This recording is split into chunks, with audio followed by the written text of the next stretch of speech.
தொடர்ச்சியாக பார்த்தோம்னு சொன்னால் டெக்டரில் போகிறாங்கிற வீதம் வந்து கூட இருக்கு. ஏன்னா டெக்டர் மட்டும்தான் போகுது. கொஞ்சம் நல்லா இருக்கும்னு நினைக்கிறேன். ஏன்னா இது இப்போ இன்னும் 2 நாட்கள் ஆகும்னு நினைக்கிறேன் இந்த தண்ணி வத்துறதுக்கு.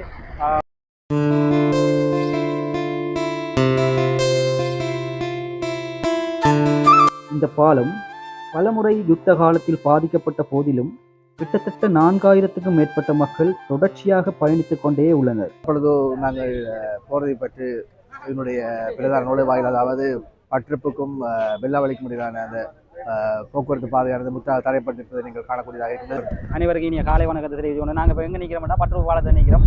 பற்றுப்புக்கும் படுவான்கரையும் எழுவான்கரையும் இணைக்கிற பாலம் தான் இந்த பாலம். இந்த பாலத்தினூடாக நிறைய தண்ணி போய்கொண்டிருக்குது. நீங்கள் பார்த்தீங்கன்னா தெரியும், உங்களுக்கு வீடியோ காட்டுறோம். ஃபுல்லாகவே தண்ணி, நிறைய மக்கள் வேலைக்கு செல்லாமல் நிற்கிறாங்க. அரச ஊழியர்கள் இருந்து பொதுமக்கள் இருந்து ஒருத்தருக்குமே அங்கால செல்றதுக்குரிய வழிகள் இல்லை. சில டெக்டர்கள் போகுது. அந்த டெக்டர்கள் மூலமாக ஓரிரு ஜனங்கள் அங்கால ஏற்றி கொண்டு வருவாங்க. அங்கேருந்து திரும்ப ஏற்றி இங்கே வராங்க. தொடர்ச்சியாக பார்த்தோம்னு சொன்னால் டெக்டரில் போகிறாங்கிற வீதம் வந்து கூட இருக்கு. ஏன்னா டெக்டர் மட்டும்தான் போகுது. அத்தியாவசியமாக கட்டாயம் போகணும் நினைக்கிறாங்களா எல்லாம் போகிறாங்க. சில ஆக்கள் பைக்கையும் ஏற்றிட்டு போகிறாங்க. அதை நான் வீடியோவில் உங்களுக்கு காட்டுறோம். அதாவது அத்தியாவசிய தேவை இல்லாதார்கள் சும்மா வந்து அந்த டெக்டரில் எடுத்து போய் மற்ற மக்களுக்கு இடைஞ்சல் இல்லாமல் இருந்தால் கொஞ்சம் நல்லா இருக்கும்னு நினைக்கிறேன். ஏன்னா இது இப்போ இன்னும் 2 நாட்கள் ஆகும்னு நினைக்கிறேன் இந்த தண்ணி வத்துறதுக்கு. ஒரு வாகன வசதியும் செய்ய இயலாது. அப்படியான நிலைமை இருக்குது.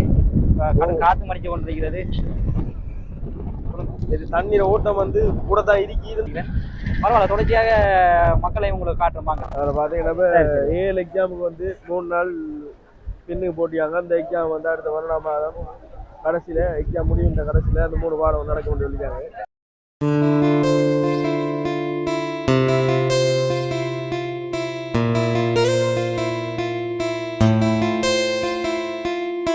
மட்டக்களப்பு மாவட்டத்தின் படுவான்கரை பெருநிலப்பரப்பிற்கும் எழுவான்கரை பகுதிக்குமான மிக பிரதானமான போக்குவரத்து மார்க்கங்களில் ஒன்றாக காணப்படுகிறது.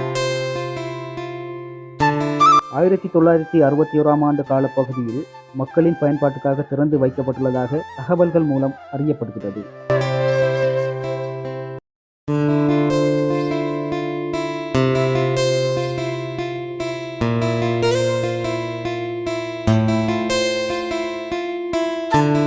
இந்த பாலம் பலமுறை யுத்த காலத்தில் பாதிக்கப்பட்ட போதிலும் கிட்டத்தட்ட 4000க்கும் மேற்பட்ட மக்கள் தொடர்ச்சியாக பயணித்துக் கொண்டே உள்ளனர்.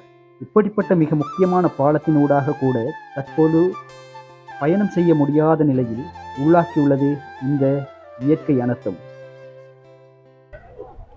தற்பொழுது நாங்கள் போறதை பற்றி இதனுடைய பிரதான நுழைவாயில், அதாவது பற்றிப்புக்கும் வெள்ளாவளிக்கும் இடையிலான அந்த போக்குவரத்து பாதையானது முற்றாக தடைப்பட்டிருப்பதை நீங்கள் காணக்கூடியதாக இருக்கிறது. கிழக்கு மாநிலத்தில் பெய்த கனமழை காரணமாக நேற்றைய தினம் நவகிரி குளத்தினுடைய வான்கதவுகள் திறக்கப்பட்ட காரணமாக தற்பொழுது நேற்று முதல் இந்த போறதை பற்றிய பாதையானது, அதாவது வெள்ளாவளி பற்று பாதையானது முற்றாக போக்குவரத்து துண்டிக்கப்பட்டிருக்கின்றது. எனவே பொதுமக்கள் அனைவரும் பாதுகாப்பான முறையில் தங்களுடைய பயணங்களை மேற்கொள்ளுமாறு எங்களுடைய அரசாங்க உத்தியோகத்தர்களோ அதே போன்று ஏனைய பாதுகாப்பு தரப்பினரும் கூறிக்கொண்டிருக்கிறார்கள். அந்த வகையில் நேற்று 12 மணி முதல் முற்றாக இந்த பாதை தடைப்பட்டிருக்கிறது. உளவு இயந்திரம் மூலமாக மாத்திரமே இந்த பாதைகளாக செல்லக்கூடியதாக இருக்கின்றது.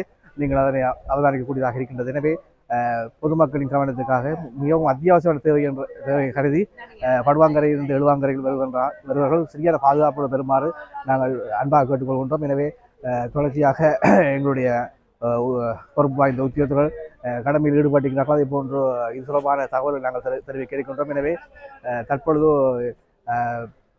போறதை பற்றி பிரதேச செயலகம் மற்றும் பிரதேச சபை போன்ற உத்தியோகர்கள் நீங்கள் உத்தியோகம் செல்ல முடியாமல் இருப்பதை நாங்கள் அவதானிக்கக்கூடிய போக்குவரத்து பாதை தடைப்பட்ட காரணமாக தற்பொழுது இவ்விடத்தில் தடுத்திருக்கிறார்கள். எனவே இந்த நிலைமை தொடர்ச்சியாக இருக்கும் என்று நாங்கள் சொல்ல முடியாது. எனவே பொறுத்திருந்து பார்ப்போம். எனவே பொதுமக்களுக்காக நாங்கள் அன்பாக கேட்டுக்கொள்வது, நீங்கள் இந்த பாதையை பயன்படுத்துகின்ற பொழுது சரியாக உளவு இயந்திரம் மாத்திரம் மட்டுமே இதை பயணிக்க முடியும். ஏனென்றால் அங்கே 4 அடிக்கு மேற்பட்ட வேகத்திலே தண்ணி சென்று கொண்டிருப்பதனால் மிகவும் அவதானத்துடன் ஈடுபடுமாறு உங்களை கேட்டுக்கொள்கின்றோம்.